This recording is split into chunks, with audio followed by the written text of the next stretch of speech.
Mala yani Malish. haram, haram. Welcome to another episode of our live stream, My Journey to the Trinity. Here, my name is Hussein, and I'm here with Amo Ray, Abu Shakr. Abu Shakir. So, how's Abu Shakir? Abu Shakr Mafsud. Nashkar. Alhamdulillah. Amen. Good. Subhanallah. Yes. Hallelujah. Yeah, just, I can't pry myself away from the news, all just constantly watching what's going on over there. And, it just, it's like I almost feel guilty not watching the news, it's It's like, I, like a family feud. You have to keep up with it. yeah, it's like you got to know what's going on. And, shoot, they keep saying that this thing's going to drag on for a long time. I hope it doesn't, man. I I don't hope think it, I don't think it will. you don't think so. Yeah.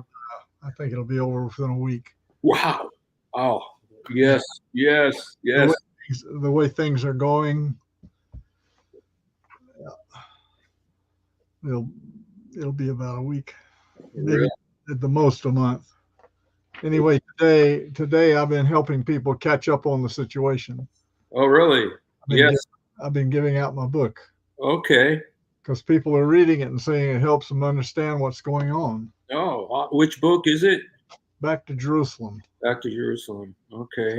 About the origins and the mentality of the people, Yes. and the various religious stuff going on. Yeah. I mean, I read the letter that you sent out. Uh, that, Yeah, that was really good. Yeah. And yeah. Well, what are you going to say? Everybody's so caught up with the emotions of everything. I mean, I have one friend that, well, she's like my own daughter. mhm. She's so upset because she has a friend in Gaza who's pinned down under a building, but he gets out and helps the kids in the neighborhood get water and food. She's very distressed over it. Oh my goodness. And she grew up as an orphan in Jerusalem, and the Orthodox Jews used to spit at her. Oh So wow. she's very, very, she doesn't have any good things to say about Israel. Not at Yeah. all. It's amazing. People are very, very caught up in their own experience. Naturally, that's where we live. Yeah. Yeah. I'm just watching some of the.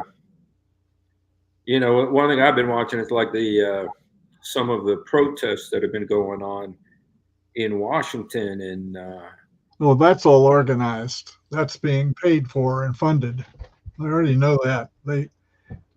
You see the same people end up in the same demonstrations. It's okay. they're being bussed in. Oh, Of course, this is all set up. This is all staged. wow. Not all of it. You've got a lot of people. There's a lot of people they've turned this whole thing into a justification for the Palestinian cause. Right. See, completely wipe out of your mind that 1,400, not just Jews, but people from all over the world have been murdered and slaughtered. Yes. So just wipe that out of your mind. That doesn't even count as far as Yeah. you're concerned. What counts for them is the injustice. Hmm. I mean, if I wanted to protest against the injustice of my life, I would not have any time to do anything else. You know, Well, yeah. every time the bank charges me, I think I'm being unjustly treated. Every time I get a parking ticket, I used to feel unjustly treated. Uh, every time I have to fill out a legal form, I feel unjustly treated. And so I want to create for me a surrounding and people go out and protest for me. You know, Yeah. I went overseas to work and help the Arab people of the Middle East, and while I was over there, my my my entire family estate and properties were foreclosed and sold at the courthouse steps for about 1/10 of the value. Mm. You know, Wow. I need to create a political movement in order to have people protest for me. But that's still no matter what you do and what you say and how loudly you shout, you won't get back 1 inch of my father's land for me Mm-hmm. because he didn't pay the mortgage. Yeah. Somebody else bought it and paid it off. Yeah. Took it all. Yes. My son says, "Daddy, what are we going to do to that man who got your daddy's property?" I said, "We're not going to do anything to him because my daddy didn't pay for it." You know, there's certain truths in life you just have to face and just eat it. You have to lump it. You have to live past it. Right. I mean, what are you going to do? You know, it's like a Life is not just. yes. Nowhere in anything written that I know of that it says life is going to be easy.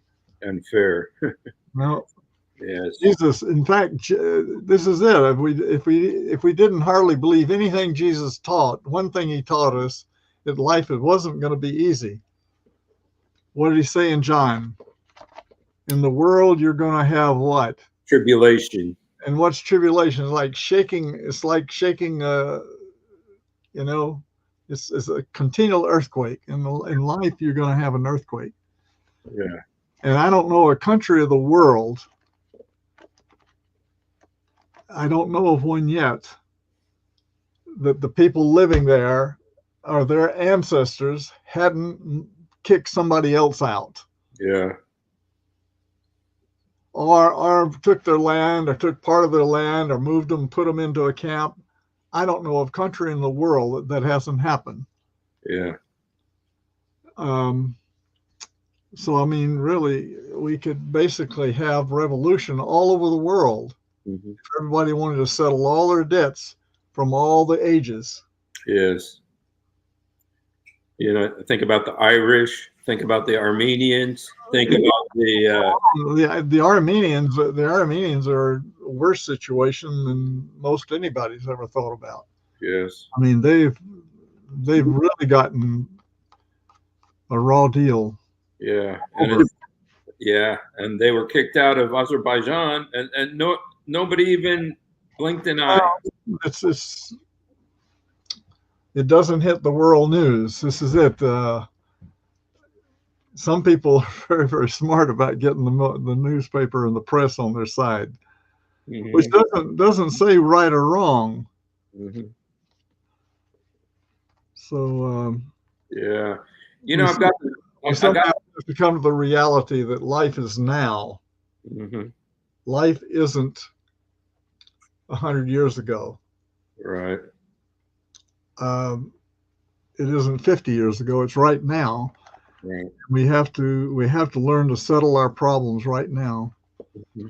Yeah, Jesus never followed his path. He told the disciples, the world will hate them. He set them out as sheep among wolves. Exactly.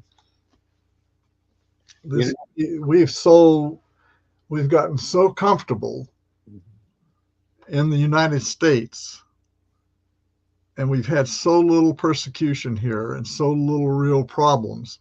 I mean, since World War II, of course, Vietnam, but these were stupid wars anyway. We went to war for our presidents, just like we're in a war right now for our president. Mm-hmm. We have actually no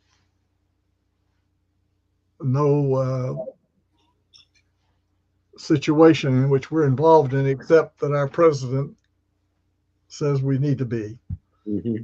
So we're really in a fix that we have not experienced real trouble in the United States in so long that we don't know what the rest of the world's facing. Yes.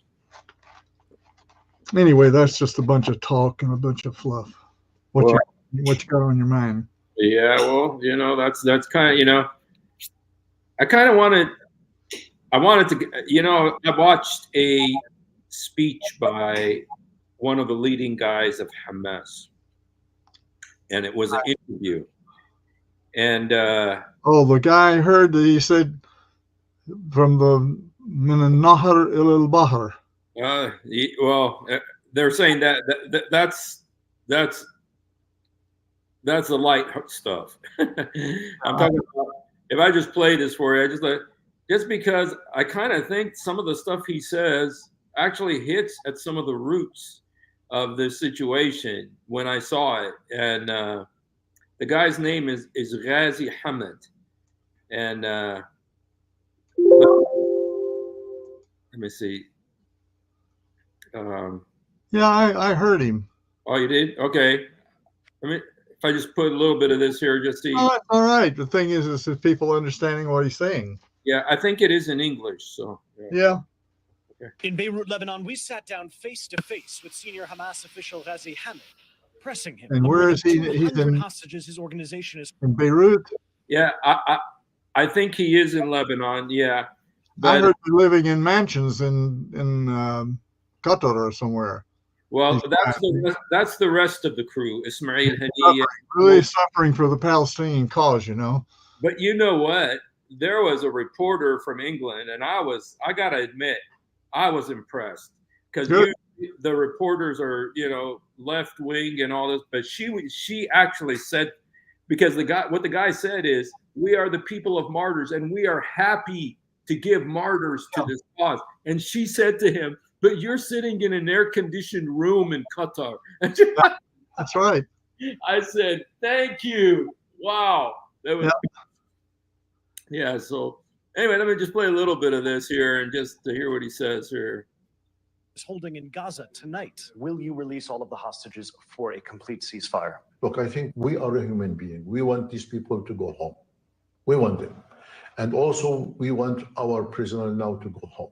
So I think we are ready now to have complete compromise, complete deal in order to release all the hostages, either military or civilians, and they release all the prisoners from the Israeli detention centers. But calls for compromise a far cry from this warning that sent shockwaves around the world.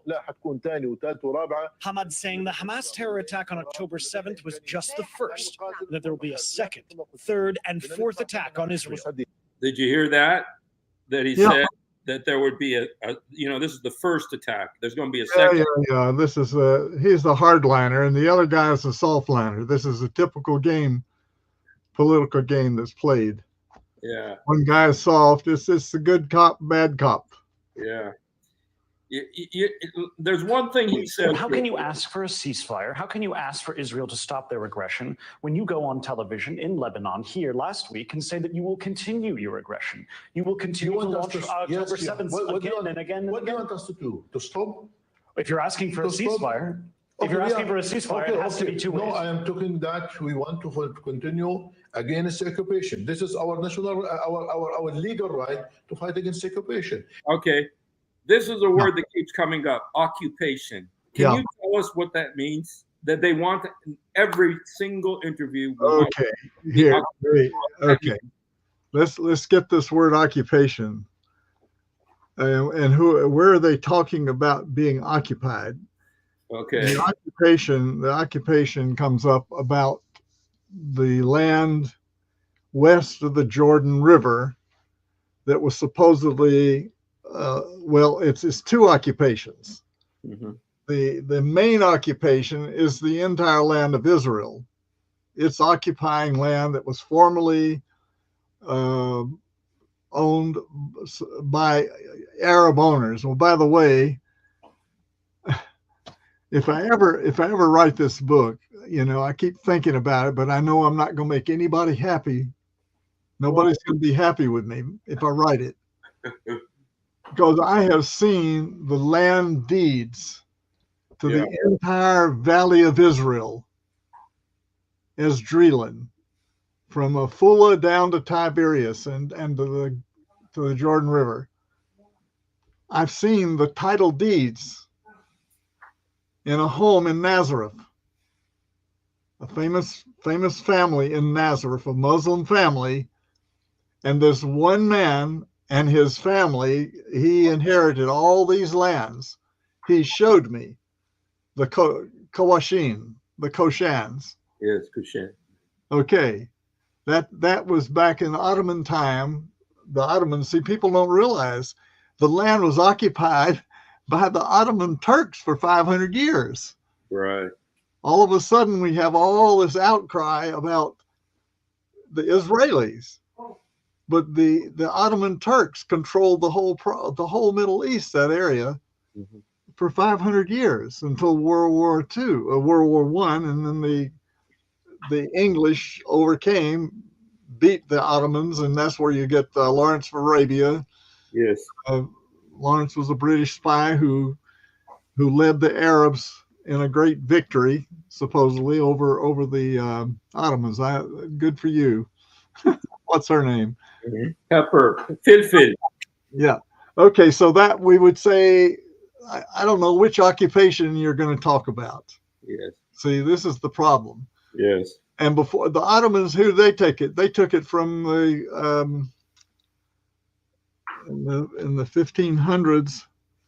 They took it from somebody else, maybe from the Byzantines. I can't. Maybe they defeated them in Istanbul. That whole story, long story. And then before that, before the Byzantines, they were the Romans. Yes. There was the Jews back until AD 70. That part of the land was occupied by the Jews from the time of Moses coming in. He didn't get across the Jordan, but they came in and they occupied the area. So, and before the Jews ever came in, it was occupied by the Canaanites and the Jebusites and the Ammonites and tribe after tribe of people, of pagans. Right. So at one time or another, the land has always been occupied by somebody. Right. So what we're talking about here recently, since 1948, is so-called occupation of the territory that Israel now holds. And then after 1967, when the Arab armies got defeated by Israel, Israel took the Sinai all the way down to the Nile, to the Suez Canal, and then all the way up the Golan Heights in Syria. Right. And who occupied the land in 1967? They're talking in Palestine, called Palestine, which is now Judea and Samaria. Jordan. Which was originally biblical land. Every Arab town in that area is an ancient Jewish Israeli town. Yeah. Who had taken it in the early conquests in the Old Testament times from the pagan Canaanites and Jebusites and how many sites? The land was always occupied by somebody. There was never a time there wasn't an occupation there. So anyway, this is the thing. All of a sudden, it's a special God-given. You get the idea from what's going on today. The only people God ever intended to have that land was the Palestinians, the Arab Palestinians. And anyway, there have been times where Arab conquerors, when they first came in, they let the Jews come back. After the Roman or Byzantines had kicked them out, they made life so miserable they had to leave.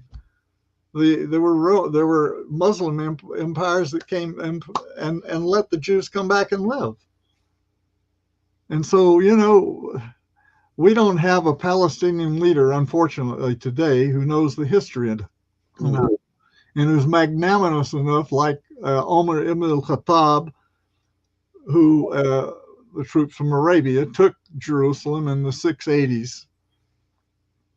And he refused to, when he was given the keys to the Church of the Holy Sepulchre, when he walked in through the property and surveyed the property of that ancient building there, built after Queen Helena had marked off the spots of the crucifixion, he refused. He was smart enough and wise enough not to pray in the church. He went outside the gates of the Church of Holy Sepulchre, up on a little rise, and he knelt and prayed. And they built a little mosque called the Mosque of Omar for him. So he was magnanimous enough to leave the mosque, leave the Church, the garden tomb, the Church of the Resurrection there, to its former owners. To and now of course the Christians are always divided as to who owns the church between the Orthodox and the Catholics and the Armenians and the Ethiopians are always having a little dispute over who owns and what part of the church. yeah, I think there's 6 churches represented there. Yeah, that's always a kind of a living comedy in a sense. Yeah, But we just don't have any leaders strong enough and magnanimous enough to give room for somebody else. yeah, And unfortunately, Israel has its hands full with people who claim all the land. right. All the land from the Nile probably to Baghdad. To the Euphrates, see, as the kingdom of Solomon. Right. They want it all back. Yeah. So, the Arabs have to be very, very careful in not provoking these people, because sooner or later they're liable to take it all back, just out of meanness. They're that way.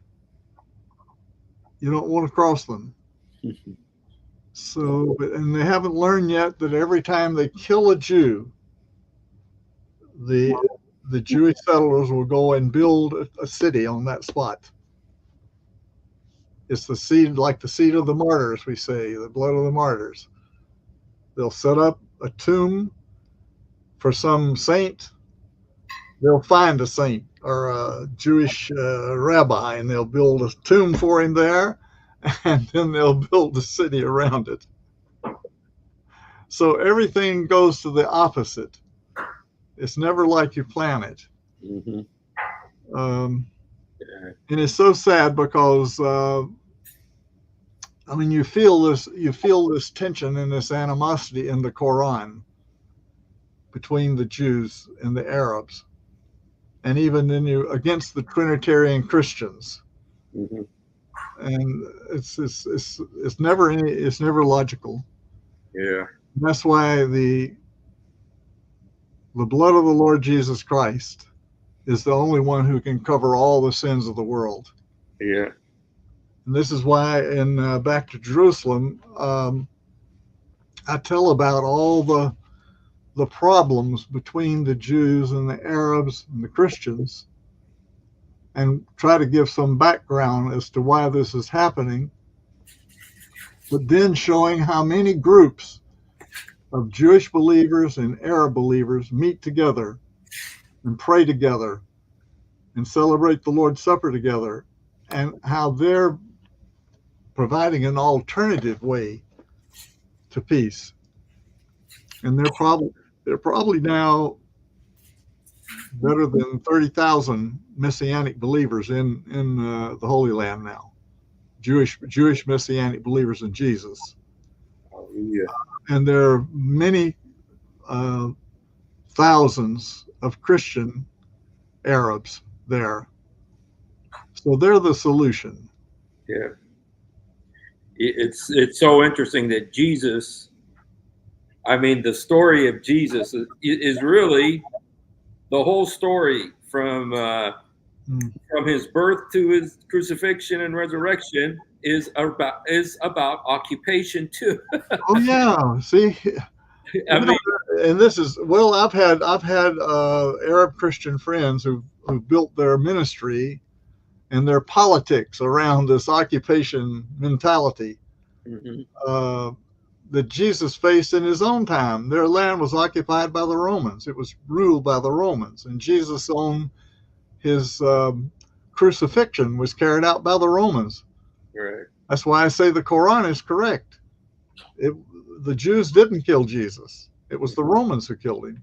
Yeah. By the way, my book, I have a storehouse full of them, Okay. and I'm ready to provide it for anybody who needs a copy, Okay. just for the price of the postage. Okay. But just send me your name and address, your mailing address. I'll be glad to send a copy. If you have groups that want to study the situation today and what's going on, I'll send a whole box of them. Okay. I'm ready. I need to clear out my storehouse because I can't take them. They're too heavy for me to carry to heaven with me. Well, so how about these Amazon? If they want to buy it on Amazon, Sure, they can. They can just pay Amazon. It's fine. But Okay. you can give them my email address, and I'll be glad to Okay. deal with them directly. I mailed a box of books to Nevada. Cost me $36. That's Wow. all. 40 books. That's less than $1 a book. Wow. Yeah. Well, those seeds you plant, could be the seeds of salvation, and Amen. so. Anyway, it's sad. This is the good thing about these guys, Hamas leaders speaking, is hearing what they're saying and believing what they're saying because they put their words into action. Now, we don't like what they're saying and we don't like their actions, but you can believe what they're telling you. Mm-hmm. And it can very easily now, because of our present administration leaving an open border policy. My theory is they're doing it to gain votes in the future to stay in power. Absolutely. That could be the only reason. It's not humanitarian. Mm-hmm. Because the drug cartels, they're robbing these people to get them here, and they're killing thousands of Americans by sending in the drugs with them. Yeah, the fentanyl. Yeah. Yep. So it's not a humanitarian effort that they're open the borders. It's got to be a political reason, and that is to gain votes in the future, because they want to give these people work and permits and driver's licenses and all this, where an honest person who jumps through the hoops has to work has to go 8 years before they can get citizenship in the United States. And I even know some people from Canada and Australia, they can never get citizenship in America. I don't understand that. But I've had friends that finally had to go back to their home countries, even though they had worked for the Americans all their lives. Yes. They had to return home to die because they couldn't become American citizens. It's crazy. Yeah. It's just politics, I don't know. I don't know the reason behind it. Maybe they don't like anybody from the British Empire. I don't know what it is. Well, Rashida Tlaib, she's the Palestinian in the Congress. Uh-huh. And she told Joe Biden, she chewed him out and spit him out. She said, "What you're doing, the Arabs are not going to be with you in 2024." Well, there's no way. Anyway, there's no way any politician will be able to satisfy them. Mm-hmm. Yeah. By the way, I mean, I'm not siding with anybody on this, but I can speak her Arabic. I've been there to their hometown. I think if she's from Dearborn, I don't know if she's from Dearborn or Flint or what. Michigan, yeah. Huh? I think she's in Michigan, yeah. No, I mean, I've been there many times. I know many people there, and I can carry on a good conversation with them. All right, let me just play a little bit more of what he says here, because he says a couple of things that I thought was interesting here. Yeah. It is according to international law, according to all the regulation in the world. It is in Europe you fight against the Nazis. But then what happened on October 7th when there were clearly civilians who were killed? How would that make you a good partner to a peace negotiation with Israel? I don't have any details about this. But the details of the shocking and horrific attack carried out by what the IDF said were thousands of Hamas terrorists are painfully clear. 1,400 people killed, including at least 260 people attending a music festival. We pressed Hamad about the devastating civilian toll. But did Hamas kill civilians on October 7th? Look, we never had intention or decision. It's something is prohibited in our religion, in Islam. It is prohibited to harm or to kill any civilians.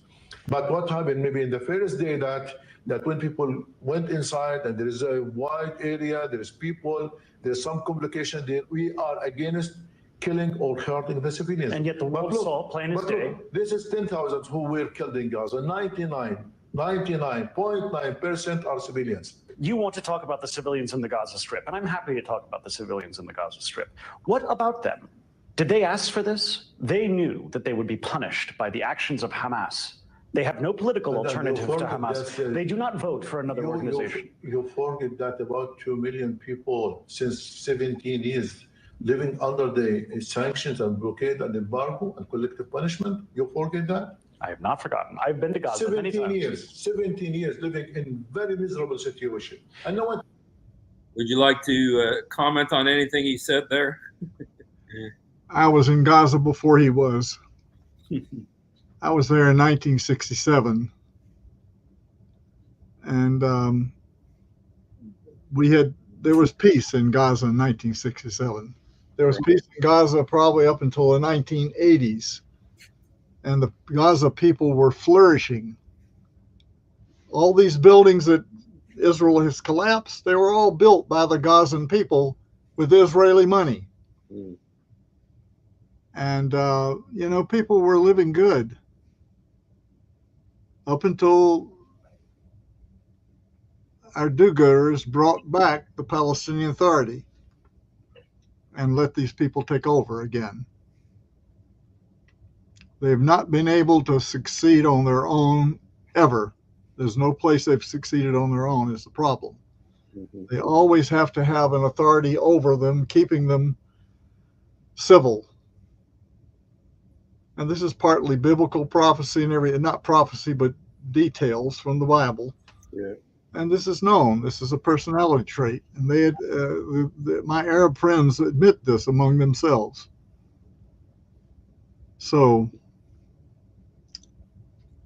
yeah, somebody those ask about Palestinian refugees in Palestine.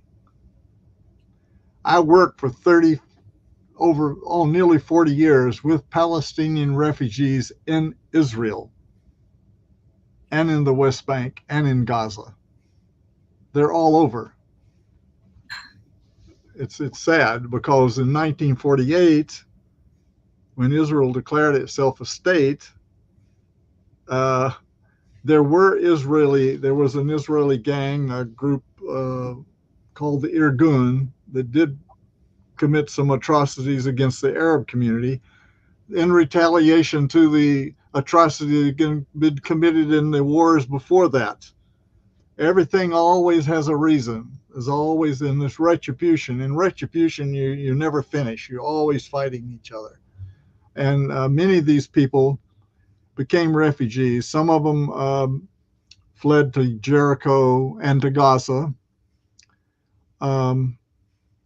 But many of them stayed in their own towns or went across town or went to other towns and lived.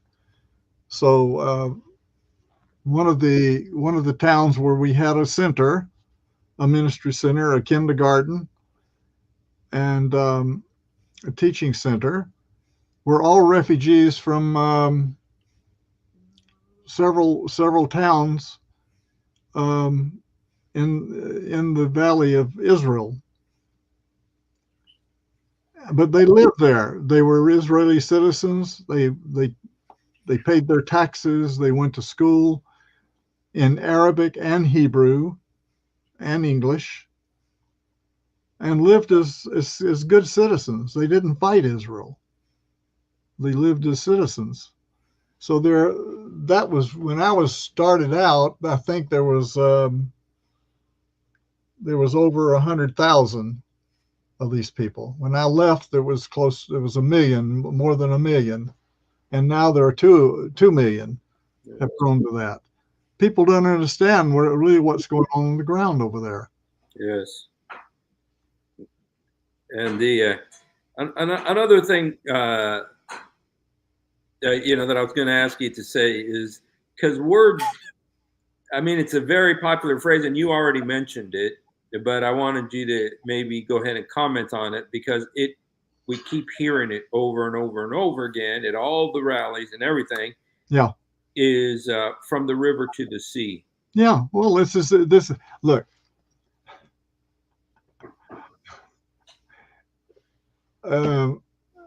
Remember one thing: when you have an authoritarian government and an oppressive control over people, you're not free to say what you really believe. You have to follow the party line.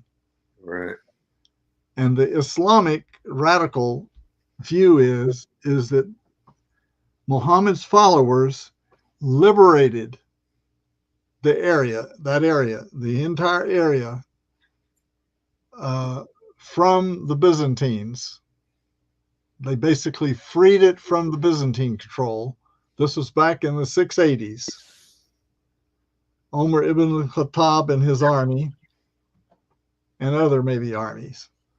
So that land, once it becomes Muslim, it can never be returned. It can never be given back under penalty of death.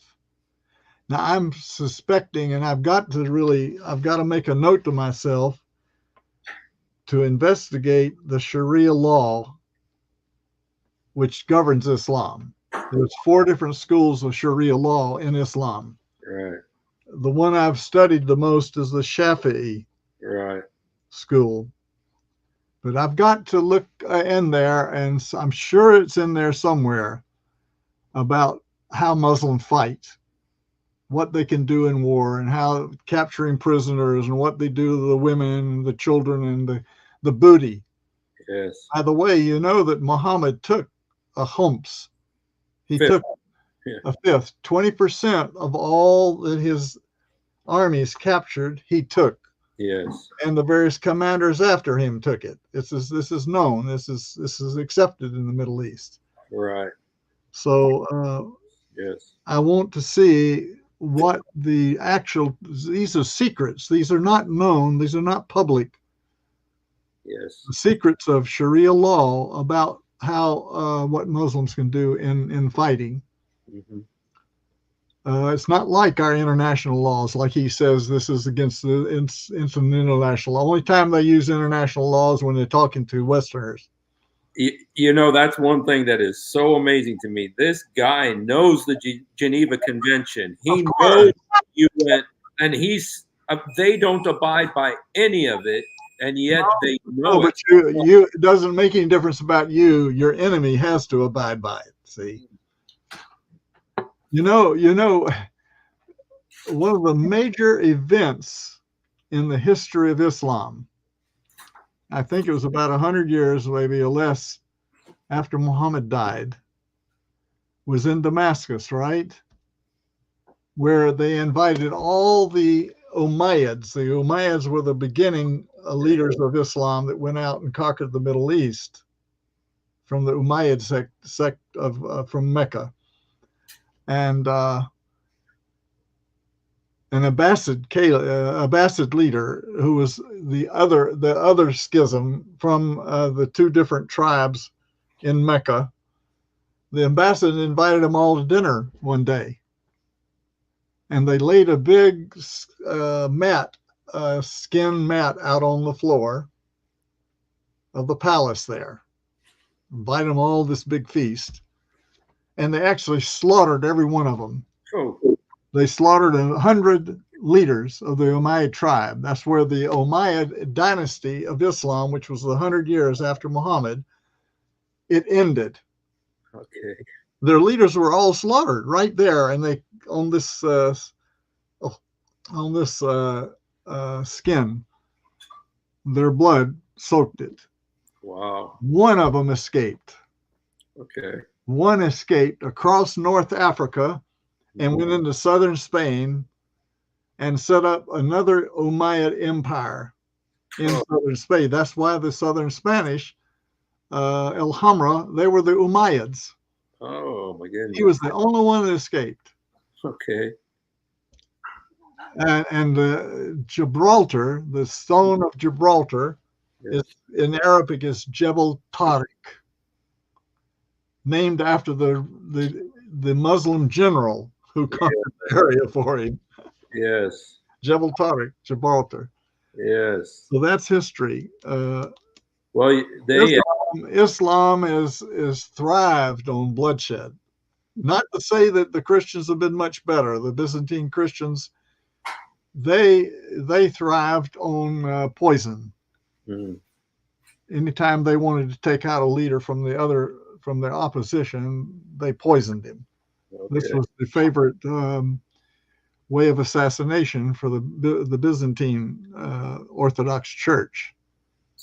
That's why you see it traveled into Russia. They sent Methodius, whatever his name was, Cyril and Methodius. They sent Cyril and Methodius about 1,000 years ago up into Russia to convert the Rus in Kiev. Okay. Yeah. The beginning of the Russian Empire of the present Russia was in Kiev in Ukraine. Wow. So that's why they have the Cyrillic language. They use the Greek language. Right. The alphabet. The alphabet is Greek. That really throws you if you want to learn Russian. You got to learn the capital letters. I know the script, the small letters, but I still got to learn the capital letters. So the Cyrillic alphabet is Greek. It comes from Cyril. The name is Cyril was a missionary, the Orthodox missionary, and Methodius. All right. Yeah, and Cyrillic is the language that he taught them. Okay. Pray in. Wow. So, but in all of their political intrigues, the way they got rid of their opponents was poisoning them. Mm-hmm. And you can see that the Russians have adapted this. Putin and his crowd, who one of his favorites is the head of the Russian Orthodox Church there. And they have it fine-tuned. It's been what you call developed in the laboratory to be, invisible and untastable and all this. Yeah. And so we've had cases here in our modern history where Russian opponents to the present regime in Russia have been poisoned. Anyway, that's part of the history. That's what I say. We're sometimes our so-called Christian leadership is not much better than the Russians were. I mean, the Muslims. The Muslims go more by using the sword and the safe and more blood. The Christians have refined it to using only poison usually. Yeah, so, they're not. Yeah, Chloe, thank you very much. There's one thing that this guy said that I'm not gonna play any more of the video, but it was something that I heard, and when I heard it, it really shocked me. And he said, a guy asked him, about the attack and everything like that. He says, we are under occupation, so we cannot be blamed for anything we do. Yeah. And whose occupation? Gaza is not under anybody's occupation. Well, you see,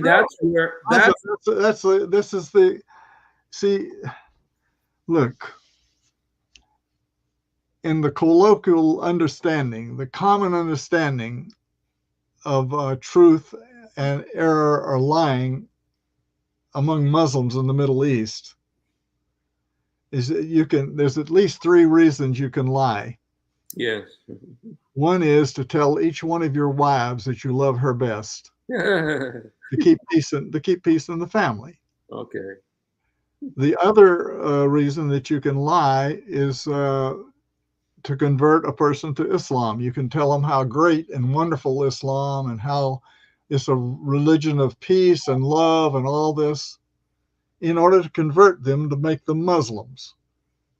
Because you're doing them a favor, even if you're lying to them. And the third reason is propaganda and war. You can lie to deceive your enemy and to deceive your friends. It's all permitted. It's accepted. Yeah. I'm not saying that makes us any better than them. No, because we have our propaganda system too, in the military and the CIA and the Shin Bet and the KGB and the whatever. They all the security services have their secrets. So anyway, this is it. You see, he says he didn't know anything about the slaughter and the people killed in Israel on October 7th. You remember him saying it? Yes. Well, how do we know they were killed? Who told us? Well, the Israelis. These guys went in with cameras. Yes. And they photographed it themselves. They had those cameras on their bodies. They were boasting. They were celebrating it. They were celebrating. They wanted the world to see how brave they were and how terrible they were, and to be in fear. How They scary. want to put the entire world in fear. Yes. And we're experiencing in the West right now the calm before the storm. You see, the demonstrators on the college campuses are giving it away. They're making a big mistake, because what they really want to do, ultimately, they want to catch you by surprise. See, Yeah. They want to take over by subterfuge. You know what? This is right, Romulus Taqiyya. This Yeah. is, disguising yourself so that they don't know what you're doing. You know, the one thing that bothers me is how radical everybody is. I mean, they're literally supporting Hamas. This is showing your true colors. This is being honest. Because see, here's the thing. Many of these people demonstrating are not Americans. They're students who've come over from the Arab countries. Yes. In their own country, they couldn't do that, or they'd be shot on the spot. They'd be jailed. Mm-hmm.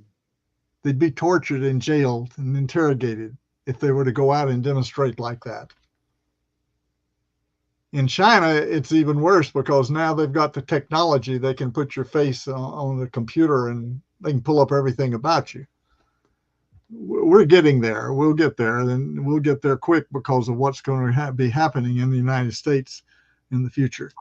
But these students and these people, they come to the free air of America.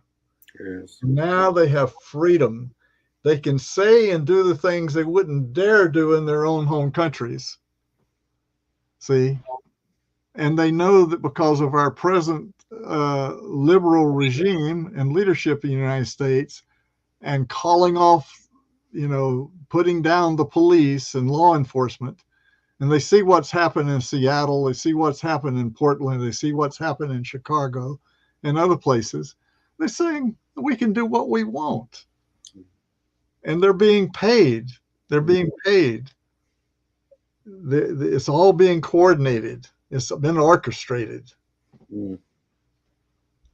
They're organizations. And now we have the internet where you can tick on the phone. You can get all your friends all over the world, Mm-hmm. and any place you want, at any time you want, instantaneously. Yes. So it's all being coordinated. Yeah. So but now you see it's showing the size of the situation we've made. These colleges and universities have allowed themselves to be taken in by the money. Mm-hmm. The money. They've established Islamic departments, Arabic language studies. Now I'm very happy about that, because I love the Arabic language and I love to study Islamics. So it pleases me, but the payoff of it is you've got all these students who've come in from the Middle East, and and they got the freedom to go out and carry their flags and to demonstrate and to shout down about Israel.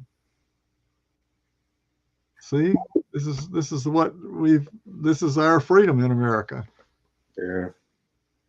Well, I think I think they're overstepping the bounds, sometimes, like when they.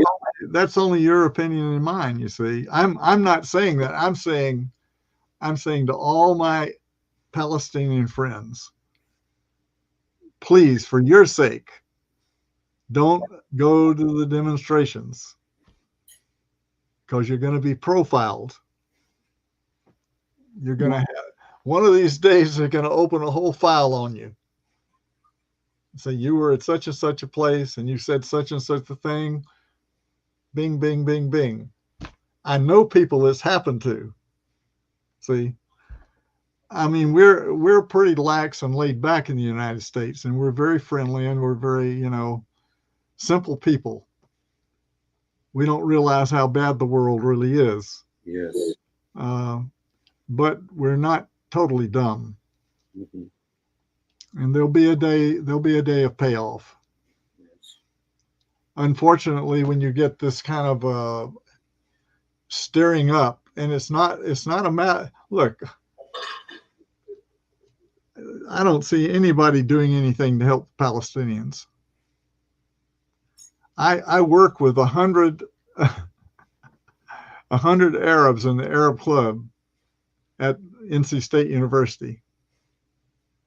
I knew a professor there who came to my church, and he introduced me to the Arab Club there. They had 100 members of the Arab Club, 99 of them Muslim and 1 Christian, Palestinian. And they always voted him to be the chairman of the Arab Club. And I knew his uncle, who was the bishop of the Lutheran Church in Jerusalem. So we had good rapport. And so I practiced and I did my project with those Muslims, 100 Muslims at NC State University. But they only gave lip service to the Palestinian cause. It was just kind of like a flag they carried. Mm-hmm. But when it came down to reality, they're going to look after their own people in Egypt and Jordan and Lebanon, in Iraq and Syria and Saudi Arabia.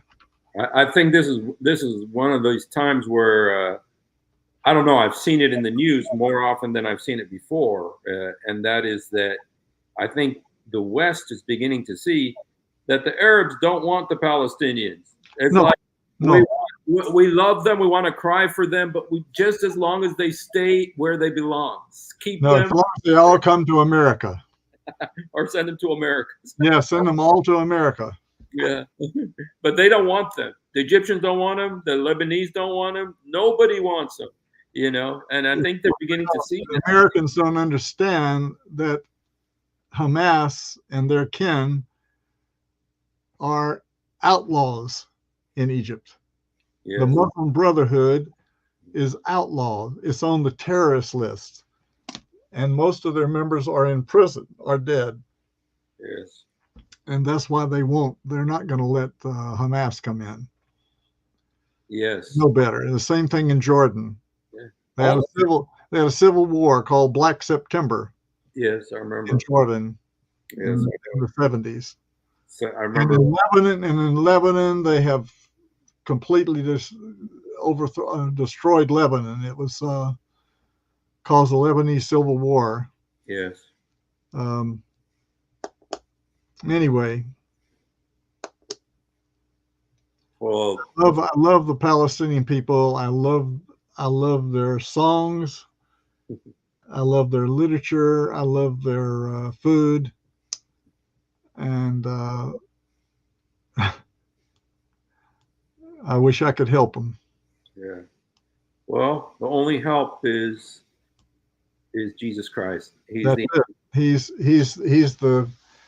In fact, they've even some of them have adopted him as their champion. I know. Yeah. My cousin in Australia. I don't know if I told you about him. Did I tell you about him? Go ahead. Well, my uncle in Australia. Yeah. he was like the leader of the Palestinian movement in Australia, and he got in trouble in the Holy Land, and he went to Lebanon, and it was actually a Christian priest that saved his life, and so he was very open to the gospel. Yeah. And but anyway, he was in Australia, and he passed away about 10 years ago. But his son is now the spokesman for the Palestinian. And so he's on all of the big TV stations talking about the Palestinian issue and stuff like that. And it's like, it's kind of funny to watch my first cousin be this this influential, you know. And the thing is, here, let's people need to be practical. It's amazing. My daughter studied in the States for a while after she grew up in Nazareth. She's, for all practical purposes, she's an Arab, and she married a Jewish believer and got used to their community too. But here in the United States, she found that in New York, you'll have a Palestinian Arab and you'll have a Jewish Israeli with shops next to each other. Right. And they'll tell you, over there we'll be fighting and killing each other. Here we do business together. Yeah, that's right. It all depends on the mentality, laying down your weapons and learning to get along and leave each other. Learn from each other. Yeah, and work together. Yeah. And what people, I have another friend, a dear friend. He's big on pushing the BDS, the boycotting Israeli products. Yeah. Well, who makes these Israeli? Do people not know who makes these Israeli products? The Arabs. The Arabs in the West Bank. Yes. So you boycott Israeli products, you're shutting down the jobs for some Palestinian Arabs. Yeah. It's totally ridiculous. Yeah. It's ignorance is what it is. It's ignorance. Yeah. It's disregard for the practicality and the real life of people. Yeah. When my dad came here, you know, he came to America. He didn't speak a word of English, doesn't know how to read or write Arabic even, you know, and he came up here with my mother. But the thing is that he there's a Jewish guy. Yeah. All the Arabs knew him, and they'd go to him.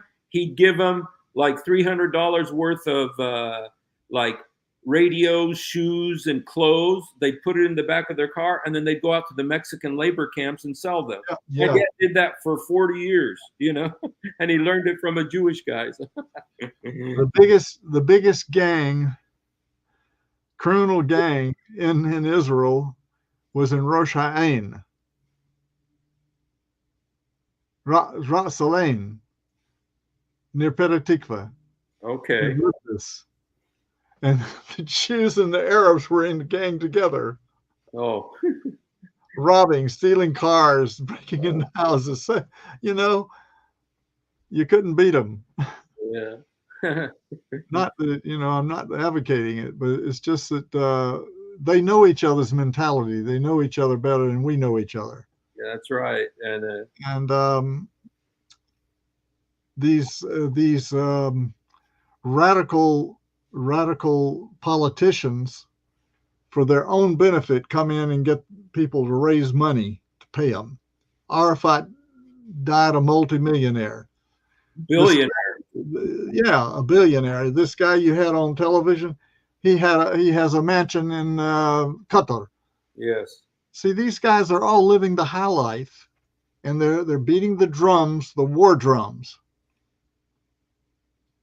And I'm sometimes wondering if you're not being hired by the military industrial complex to create wars, to stir up wars so we can sell more weapons and more ammunition and more gunpowder.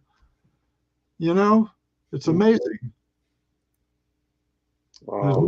There's no logical reason for it except human greed. Yeah, I wanted to show you one other. I'm not sure if you probably have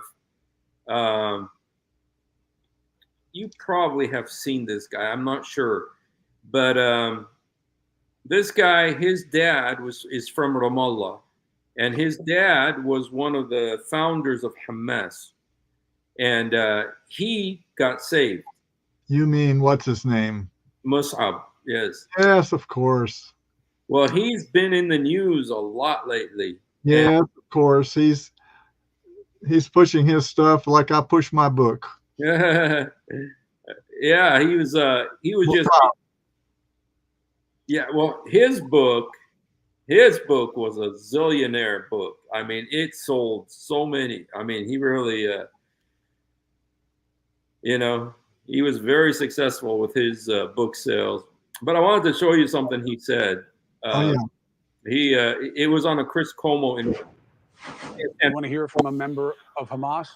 Our next guest was a member of Hamas. In fact, he's the eldest son of a founding member of Hamas.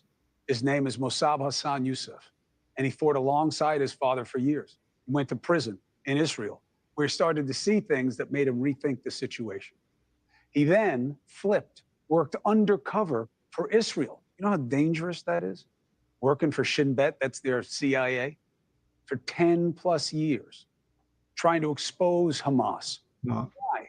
Because of what he believes the pain of his people in Palestine is really about. Became dubbed the Green Prince and is now disowned by his father. But he wants you to know the reality, even though it puts him at tremendous risk. Mossab joins us now. Thank you so much for making the time. I know you're on the other side of the world. I've been chasing you for a while because I think your perspective is so valuable. So thank you very much. And what do you want people to know about what the threat to Palestine's future is? Where is it coming from? Thanks, Chris. I appreciate it. Lots of confusion, huh?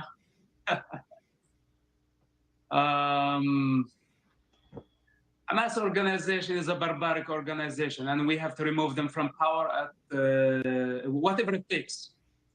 And all the people who are afraid to see bloodshed, to them I say, this is war. This is war. We will have to accept it. And Hamas started this war. We're talking about organization that does not regard human life. And this is not their first war against Israel. We have previous wars where they initiated the war against Israel. And the world and the global public bent so fast. And we begged for a ceasefire in the past 3 wars against Hamas. And Israel had to submit to the public opinion. And we did not finish them in the previous 3 wars. Every time they came back stronger. And this time, the voices rise again, asking to stop and to cease the fire. And what will happen tomorrow if we cease fire now? The job is unfinished. This problem has been going on for 35 years. This is Hamas. And they have been trying so hard to annihilate the state of Israel, risking the Palestinian lives and risking the civilians in the entire region. But we just had a guest on, Mossab, who's sympathetic to the Palestinian cause. She says what many say here, which is Israel is killing so many civilians in Palestine that this is almost about bloodlust, and that Hamas is their only chance to fight back, and that this is an act of a desperate people, and it should be understood that way. What do you say to that point of view? Well, I say to that point of view, it's better be silent at this moment, because anti-Semitism and anti-Israel, anti-life is what was in common between this type of people and the Nazis. Because the Nazis, about 100 years ago, it was a point of view, and soon later, they were gassing people in chambers. So today we have very similar situation. We have a Nazi group. We saw what they did on October 7th. And they are hiding behind children and women. Israel say evacuate civilians, leaflets, phone calls, through media. gave them an opportunity of 20 days to evacuate, but they didn't. They still given shelter to Hamas. You know why? Because they are partnering with Hamas. And in this case, Israel is not responsible for any harm that happens to these civilians in northern Gaza, staying now as we speak. Hey, thank you for watching. Please go to news. Yeah. Wow. So he's, you don't think he's in the States anymore? I don't know where he is. I met him one time in a church, and but I haven't seen him for a In long San time. Diego or where? Yeah, he looks very different than when I saw him. He lost a lot of weight, and I know he seems like he's. Anyway, so this reporter was in error about the Shin Bet. The Shin Bet isn't the CIA of Israel. it's the FBI. Yeah. It's the FBI. Yeah. It's the internal security. The Mossad is the Shin Bet. I Yeah, mean, exactly. Yeah. CIA, yeah. Mossad is the CIA. Right. Yes. Well, it's hard to keep up. Right. Yeah. God bless Mossad. I hope he's doing all right. Yeah. Like I said, I tried to get in touch with him, but I was unable. Yeah. He really. Wow. I don't know what to say, but yeah, I met him. I spoke to him for a few minutes one time, and I've never seen him since. And but he came up. He's all over the place now. Every single news outlet has him. CNN. And He's got to keep moving. Yeah. So, well, thank you for your insights, and it's only Jesus, man. The only one. I know groups of people, of Jews and Arabs in Israel, in the West Bank, and in Gaza even. Yeah. That know how to meet together, pray together, praise the Lord together. And they're far above all this terrible stuff going on. And I feel for everybody that's lost their loved ones in this conflict. Yeah. It's devastating. It's unbelievable. I pray that the Lord will give us all another chance, but he may not. Yeah. This may be the signs of the end. Yeah. For all of us. Yes. Anyway, we know that our Redeemer lives. Hallelujah. Amen. Praise God. Hallelujah. So God bless you. God bless you too. Thank you. Okay, and Tisbah L'Khair. Oh, by the way, I think I need to tell you this. What? My wife made me a steak today, and with asparagus, potatoes, and rice. And anyway, I just wanted to share that with you. So.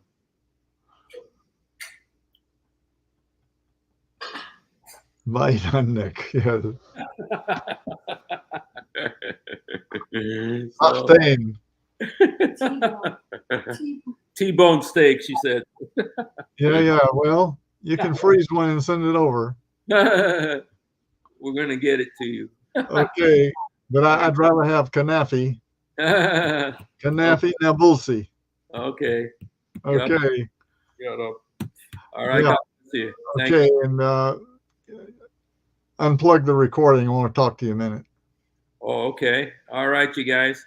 Well, everybody, I'm gonna. Well, that's all right. I just want just a minute. Just a minute. Okay. All right, you guys. You know what I'm going to do is I'm going to go ahead and put on a song, and so you guys can just listen to this song. I wrote this song when I lived in Gaza, and so you guys can watch this. I'm going to just talk to Brother Ray here for a second, and let me just.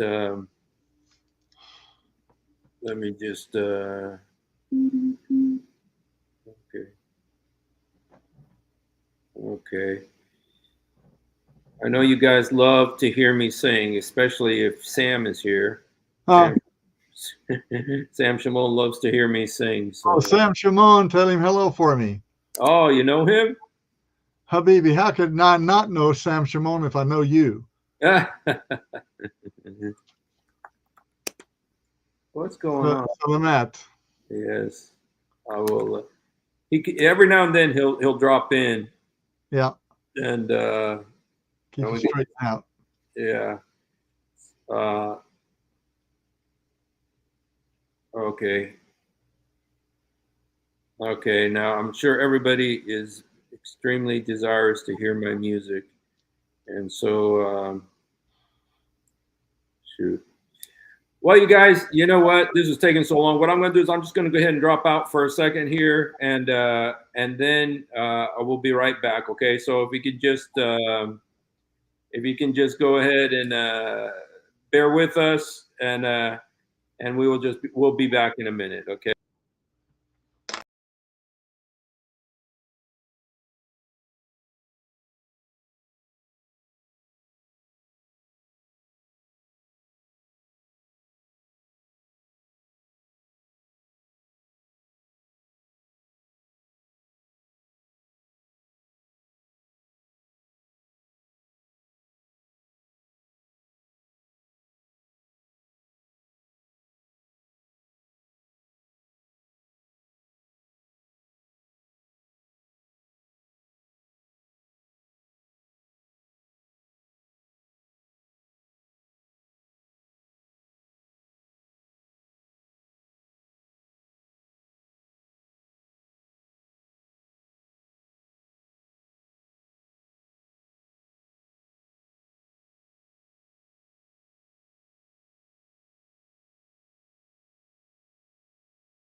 Did you hear? Okay. Hello, everybody. Sorry about that. Yeah, we just had the little things we need to talk about. So, anyway, guys. So, yeah, that was kind of sorry about that. And yeah, about shoot, I wanted to talk a little more about the situation in the Middle East and everything. And but I think we've been on already for an hour and 15 minutes, and so shoot, let me see.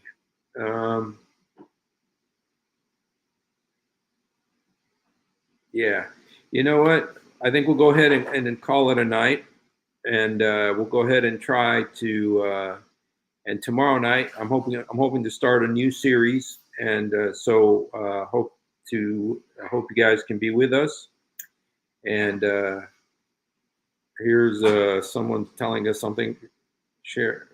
Get active sharing the info and references you learned. Thank you so much. Control yourself. God bless. I just wanted thank you so much. Yeah, I appreciate you guys. If you guys would share, subscribe, and like, because all that really helps the channel to grow. And so, all right, you guys. Well, thank you so much for being with us. And if you haven't done it, please do it now. Jesus, help me. Jesus, forgive me. Jesus, come into my heart. Jesus, help me. Jesus, forgive me. Jesus, come into my heart. يسوع ساعدني. يسوع سامحني. يسوع ادخل قلبي. He loves you. We love you. And thank you so much for being with us. Have a wonderful week.